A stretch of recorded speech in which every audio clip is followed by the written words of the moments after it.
I had one of my patients today ask about the use of NSAIDs, non-steroidal anti-inflammatories, and why, rather, they asked about using like a single dose as needed versus whether it was beneficial to keep it in the system and going, at dose even when she didn't feel like she needed it.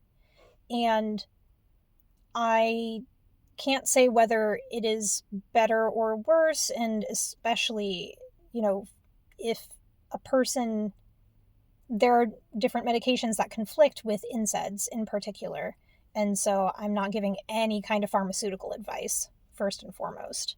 But what I do for myself and how I think NSAIDs best work, if it can be afforded, is in courses.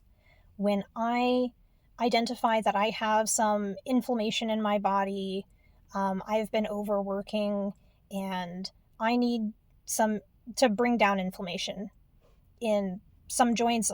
I get it in my shoulders, in my hands, and in my wrists, and sometimes in my knees. I will go on a course of NSAIDs, and I will keep the drug in my system for like 5 days. And I will start for a day or two taking it as advised on the bottle, and then I will reduce the dosage for the last few days. And what this does is it cuts the inflammatory response, and it really allows for a solid reset of the inflammatory response.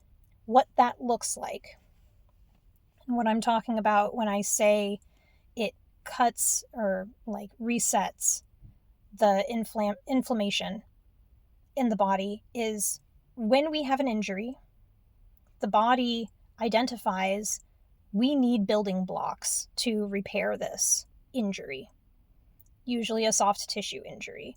And so we will get extra blood flow, we will get more proteins, we will get more, like the immune system will activate so that it can take away debris and clear out junk so that we can put functioning tissue in its place.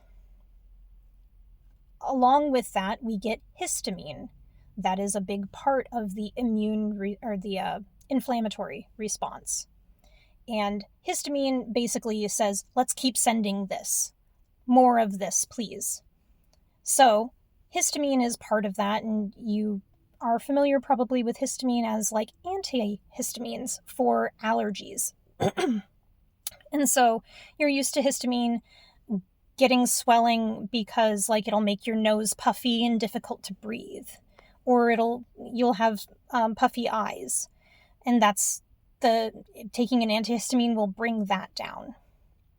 Well, histamine is part of the immune response, or the inflammatory response, and so we want histamine enough to bring extra blood flow, more nutrition,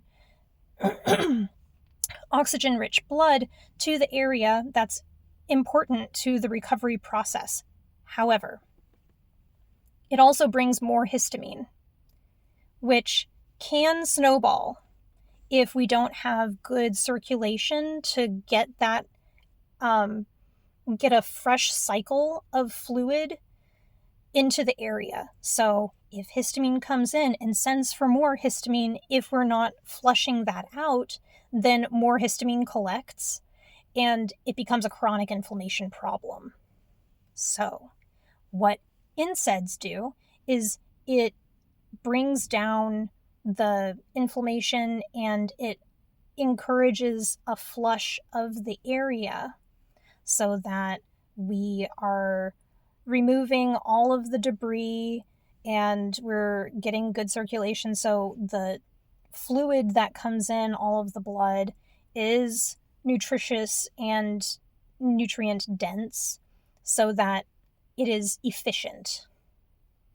Now, when we take a little bit of NSAID, then it'll clear some of it out, but it may not completely bring down the inflammation to a neutral level, what it would be like without the injury having happened. So what I like to do is I like to have a full recommended dosage for 2 days to really knock that inflammation down. Then I will cut back so that if the area is still injured and it starts up that inflammatory response again, then it's getting what it needs, but it's not pooling. It's not snowballing into that chronic inflammation response cycle. And then, if by the end of the course of NSAIDs, the anti-inflammatory medication, it's not a problem, then I know that the injury has, for the most part, healed. It's still a new healing, but it's not something that needs active repair by the rest of my body. And then I can rehabilitate it into normal activity again. Slowly reintroduce action to it and exertion to it so I don't re-injure it. But then inflammation is taken care of, and we've stopped that cycle.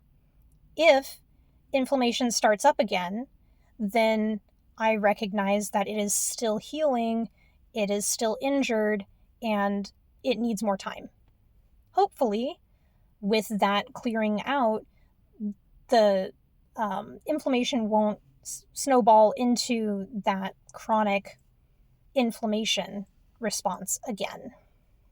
If it does, we want to give it some time to pool resources into the area, but if it becomes puffy and if we're not, if we're still getting sore and if our function is being impeded, then I would start up on another course of NSAIDs. And beyond my personal preferences or like my personal experience, talk to your doctor if you have a concern and if you are thinking about doing something like this. If you have any prescriptions, you need to talk to your pharmacist. You need to talk to your doctor about interactions. It's really important because there are some major medications, life-saving medications that interact with NSAIDs that you need to be careful with them. You can't mix. And so absolutely take this information as educational and not as personal medical advice.